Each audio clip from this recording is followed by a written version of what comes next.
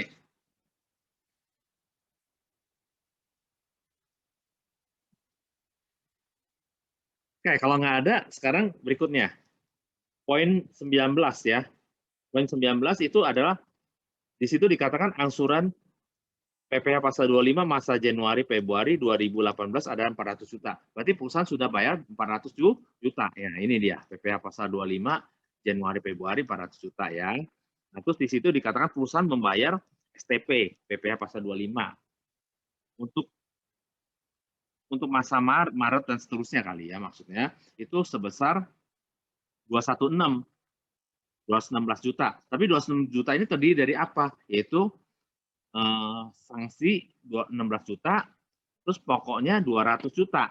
Ya, kan tinggal selisihnya dong, pokoknya berarti kan 200 juta. Nah, 200 juta ya. Sanksinya 200 juta, sorry. Jadi otomatis kan yang bisa dijadikan PP 25-nya adalah 200 juta. Ya memang dia bayar STP, STP-nya 216, tapi kan 16 juta kan sanksi nggak bisa. Jadi yang bisa dikreditkan hanya pokok pajaknya aja, yaitu 200 juta. Nah, sehingga total PPh 25-nya adalah 400 tambah 200, 600 juta.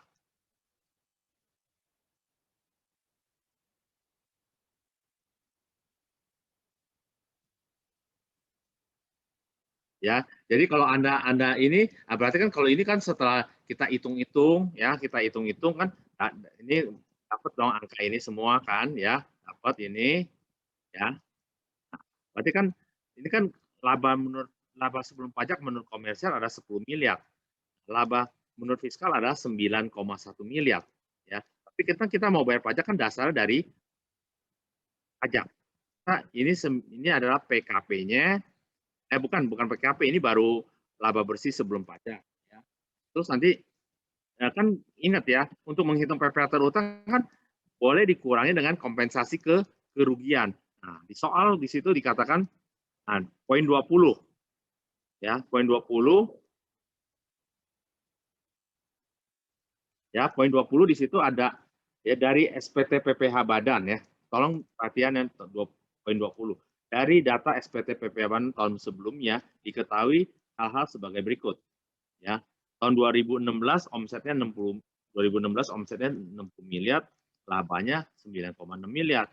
Nah, sedangkan kalau tahun 2017 omsetnya 35 miliar, perusahaan rugi 200 juta. Nah, berarti kan ini kan masih kerugian ini kan bisa dikompensasikan di tahun berikutnya kan, di tahun 2018. Maka ini dimasukin nih 200 juta tuh ya, 200 jutanya kompensasi kerugian.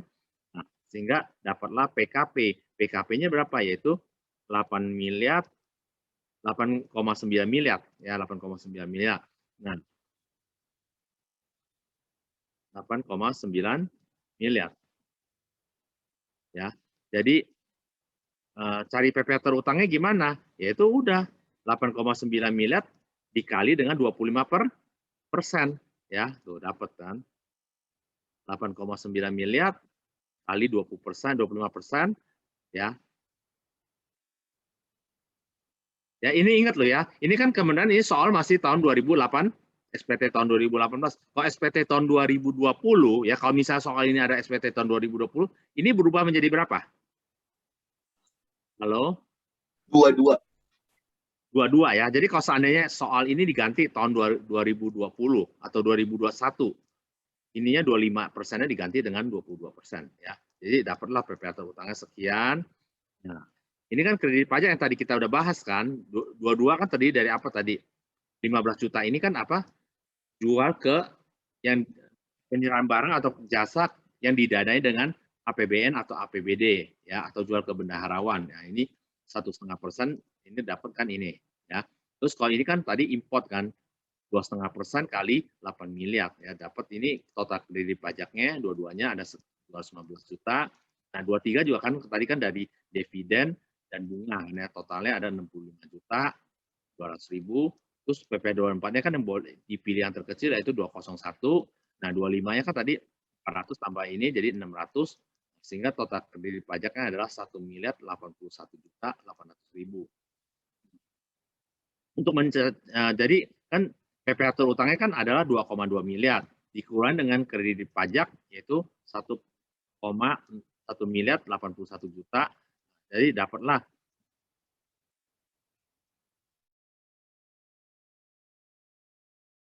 pajak, berarti kurang bayar. Nah, kalau kurang bayar pasal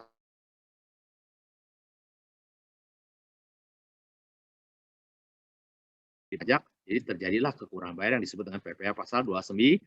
Kalau misalnya terjadi lebih bayar, itu PPh pasal berapa?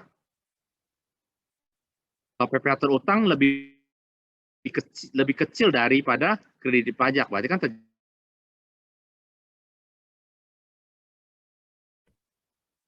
28A ya.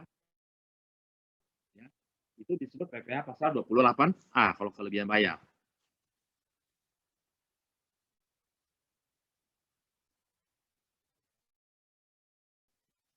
Oke, sampai di sini ada pertanyaan nggak?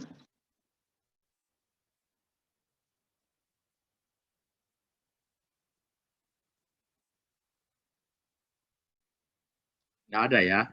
Oke, kalau nggak ada, ini kan apa untuk mengisi SPT kan kita harus bikin worksheet seperti ini ya. Jadi bentuk worksheet seperti ini, rekonsiliasi fiskalnya, nah terus kita hitung bayar pajaknya, nah, terjadi kurang bayar lebih bayar pajak di sini. Nah, tapi di samping itu juga waktu kita isi SPT kan kita juga harus memperhitungkan PPh pasal 25 tahun pajak berikutnya. Ya kan? Kita juga harus memperhitungkan PPh pasal 25 tahun berikutnya. Dasarnya dari mana PPh pasal 25 tahun berikutnya? Yaitu dari PPh terutang tahun sebelumnya dikurangi dengan kredit pajak kecuali PPh pasal 25 pasal 25 dibagi 12 ya. Jadi kayak misalnya contohnya nih ya, kalau misalnya kayak contoh sekarang kan waktu Anda isi SPT, anggap contoh inilah tahun 2018 kan Anda isi SPT kan. SPT ini kan diisi di sebelum April 2019 kan. Ya kan? Nah, di situ Anda juga harus hitung waktu isi SPT harus hitung angsuran untuk tahun 2019-nya berapa. Ya, berarti kan hitungannya gimana? Yaitu kita mengacu karena PPh terutang tahun lalu. Ya, jadi PPh terutang tahun lalu, nah cuma berhubung soal ini ada kompensasi kerugian, ya, soalnya ada kompensasi kerugian 200 juta ini tolong dikeluarin. Ya. Jadi ya diabaikan ya. Jadi sehingga dari 9144 aja ya karena 200 juta ini kenapa dikeluarin? Karena ini kan sudah terpakai, berarti tahun depan kan udah nggak ada, udah terpakai, jadi udah hilang, jadi otomatis dari 9144 ya. Nah ini dapatlah PPh terutangnya sekian ya. Nah, dikurangi dengan kredit pajak, kecuali PPh pasal 25 ya, jadi 25 juga jangan masukin lagi, dibagi 12, dapatlah ini 150.357.417. Nah jadi ini yang harus dicicil di masa April 2019 sampai dengan masa Desember 2019.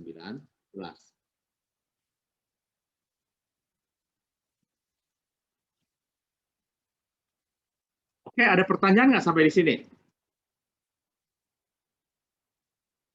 Pak, mau dicatat dulu boleh kan? Boleh, boleh.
Pak, mau tanya dong, Pak.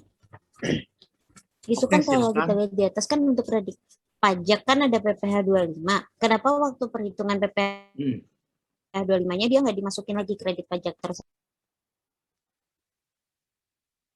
Ya, kalau dimasukin lagi berarti nggak ada PPh pasal 25 yang harus dibayar dong. Oh, jadi itu Ya. kredit pajaknya buat tahun 2019 berarti Pak, yang 400 sama 200 itu.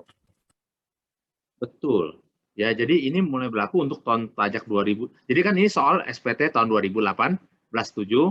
Nah, jadi nanti dengan hitung-hitung ini berarti mulai untuk masa April ya, masa April 2019, masa Mei 2019 sampai dengan masa Desember 2019, angkanya dari sini, angkanya sebesar 150.000 150 juta. Oh, baik-baik. Makasih, Pak.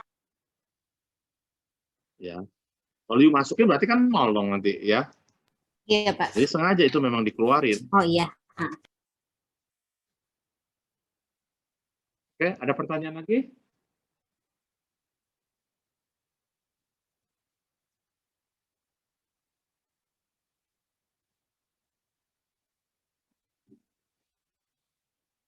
Ya, jadi sebenarnya ini adalah worksheet ya. Jadi ini adalah worksheet ya. Jadi kalau orangnya kertas kerja, kalau you bilang belajar auditing, you mau auditing kan ada bikin worksheet juga kan. Nah, ini kertas kerja kan ini juga sama, ini kertas kerja di pajak seperti ini. Ya, jadi nanti kalau Anda sudah bikin worksheet ini ya, Anda baru bisa isi SPT lebih gampang. Kalau enggak kan lumayan isi-isi aja sih bisa memang, tapi nanti akhirnya jadi kepusingan sendiri. Ya, jadi kerjanya jadi tidak terstruktur ya. Kalau mau kerja secara terstruktur ya harus bikin worksheet dulu ya. Jadi bikin worksheet. Nah, nanti dari worksheet ini angkanya kita pindahin nih ya. Kita pindahin. Dari worksheet ini kita pindahin. Jadi untuk mengisi SPT sekali lagi setelah worksheet ini semua udah terhitung dengan ini, baru kita pindahin ke SPT. Ya, jadi dari sini dari worksheet ini kita pindahin ke SPT. Nah, ya, tolong ya. Untuk dalam waktu mengisi SPT, kita mulai dari mana dulu? Ya, kan SPT sendiri kan ada induk, ada lampiran, terus ada lampiran khusus. Ya kan? Sekali lagi di SPT kan ada induk. Ya, kalau yang dimaksud dengan induk apa? Kalau induk kita bicara PPh badan. Ya, kalau bicara PPh badan, SPT induk adalah formulir 1771 yang nggak ada embel-embelnya. Formulir 1771 itu adalah induk. Itu terdiri dari dua lembar. Ya. Lampirannya gimana? Lampiran ada 6 lampiran. Nah, maka di situ ada 1771 strip 1 Romawi, 1771 strip 2 Romawi, 1771 strip 3 Romawi, 1771 strip 4 Romawi, 1771 strip 5 Romawi, 1771 strip 6 Romawi. Nah, itu dari 1 Romawi sampai 6 Romawi itu adalah yang disebut dengan lampiran ya. Ya, jadi dari 17 yang ada 1 Romawi sampai 6 Romawi itu ada lampiran. Nah, sekarang ada lagi lampiran khusus. Lampiran khususnya itu yang 1A, 2A, 3A sampai 8. Itu lampiran khusus. Nah, ya itu format daripada SPT. Nah, terus kita mulai dari mana nih isinya? Ya, kita juga harus berurutan. Ya, nggak ada aturan mainnya, bukannya main asal aja ya. Jadi ada urutannya. Nah, kita mulai dari lampiran 1 Romawi. Ya, ingat isi SPT dari lampiran 1 Romawi. Nah, udah isi 1 Romawi, 2 Romawi, 3 Romawi, 4 Romawi, 5 Romawi, 6 Romawi. Nah, kalau udah isi semua satu Romawi sampai dengan 6 Romawi terisi, baru nanti kita lihat nih. Kita ambil dari 1 Romawi. 1 Romawi kan di situ nanti di jumlah kolom ke bagian-bagian jumlah di situ dia ada catatan. Ini yuk pindahkan kemana? Ini pindahin ke kemana? Nah, ya jadi di 1 Romawi nanti di situ di bawahnya ada kata-kata nih. Ya, jadi ini dipindahkan kemana, ini dipindahkan kemana. Maksudnya pindahin ke induk biasanya, dipindahin ke induk. Nanti begitu juga. Mulai dari 1 Romawi kita cari yang mana yang harus dipindahkan ke induk. 2 Romawi juga sama, yang mana yang dipindahkan ke induk. 3 Romawi juga sama dan seterusnya, ya. Nah, juga sorry, sebelum Anda juga boleh bikin lampiran khususnya, urutannya saya salah tadi ya. Jadi habis 1 Romawi sampai 6 Romawi terisi, yuk isi lagi yang ada A-nya, lampiran khususnya 1 Romawi A sampai dengan 8 ya, dari 1 sampai 8. Itu tolong diisi. Nah, setelah itu baru kita pindahin dari yang Romawi 1 dipindahin ke induk, Romawi 2 ke induk, Romawi 3 dan seterusnya ya. Jadi di situ ada petunjuknya ya. Jadi seperti itu ya. Jadi nanti ambil angkanya dari mana ya? Dari sini. Ya, nanti ambil angkanya dari sini. Ya. Nanti yang komersial ambil dari komersial ya, yang otomatis fiskal ya dari fiskal, tapi intinya dari sini ambilnya ya. Jadi pindah-pindahin aja dari sini semuanya ya. Jadi tolong ya, jadi ini Anda udah terisi semua kan, udah bisa kan ya. Ya, jadi nanti berikutnya kita pindah-pindahin aja. Ya, tinggal pindah-pindahin.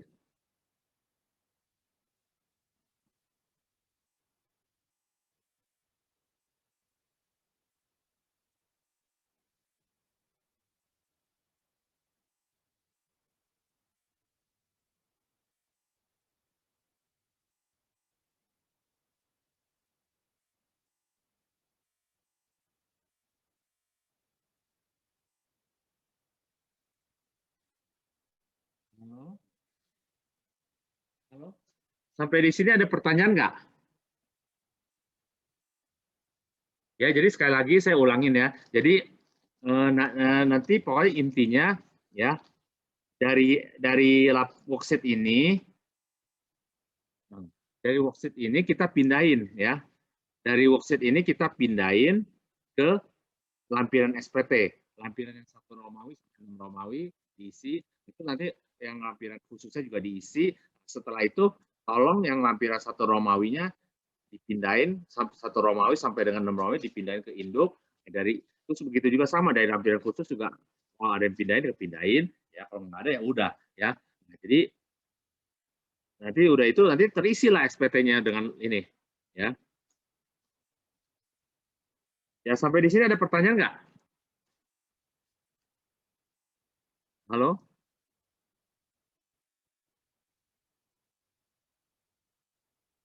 Saya absen dulu ya sebentar ya.